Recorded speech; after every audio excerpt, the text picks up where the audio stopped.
Go. Hey guys, we're back here after qualifying. Not quite the effort we wanted today. We ended up 15th. Could have been a lot worse. Some cars struggled worse than we did. Could have been a lot better. The track conditions were so different from last night that everybody was kind of guessing on what they were doing when they were on the racetrack, myself included. And anytime you're guessing at 150 miles an hour, it's probably not a good idea. So we're going to work hard on the car to make sure it's good for tomorrow. As the conditions change, what we're going to fight is the fact that today it's going to be sunny. They're going to race a nationwide race. The track's going to go through a change. Then overnight it's going to rain, as the forecast calls for.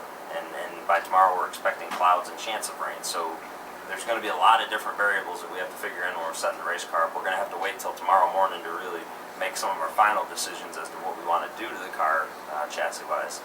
I got a couple questions here that y'all sent in on Facebook, so we'll go with the first one. It's from Matthew Carpenter, and it says, "Hey Regan, what made you become a NASCAR driver, and congrats on your first win?" Well, thank you for the congrats on the first win. It was definitely an exciting day for all of us at Furniture Row Racing. I'd say the thing that made me want to become a race car driver was the fact that I sucked at stick and ball sports when I played them when I was younger, and I was really good at driving a race car. So I pretty much just stuck with it and worked my way up through the ranks and different teams and stuff. So thanks for the question. Wendy Egley says, "What is your favorite track to race at?" I'm not particular to any one track. I enjoy racing at Charlotte because it's where I grew up, and I got a lot of friends and things like that come out there. I also enjoy racing at the Glen because of that same reason. I was originally from there, and all my family's up there still.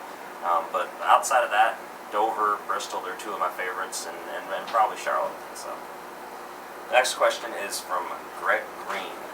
"Hey Regan, what plans or changes do you see for the 78 team in 2012, if any?" Well, right now we don't see any major changes coming for the team. We're going to add some more people in a couple positions, and we've recently added a new engineer to replace one that we lost halfway through the season. So we had a little hiccup halfway through the season that we had to work through.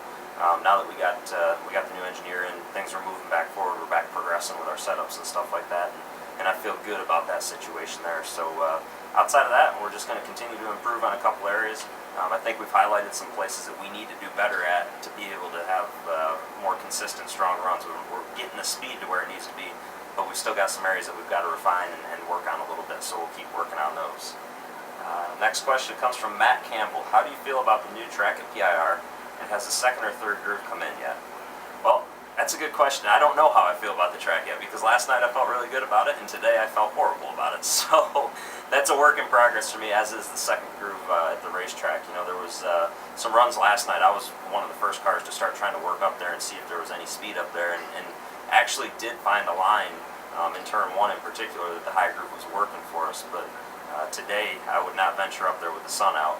It's way slicker today than it was last night when we were doing that. So a lot of it's going to depend on what happens with the nationwide race today, and how much rubber those guys are able to move up the racetrack a little bit higher and clean off the asphalt. And there's a lot of things that have to happen to the asphalt when it's new like this for us to be able to drive on it and have speed. So we're going to watch that race really closely today, and hopefully have a great day tomorrow.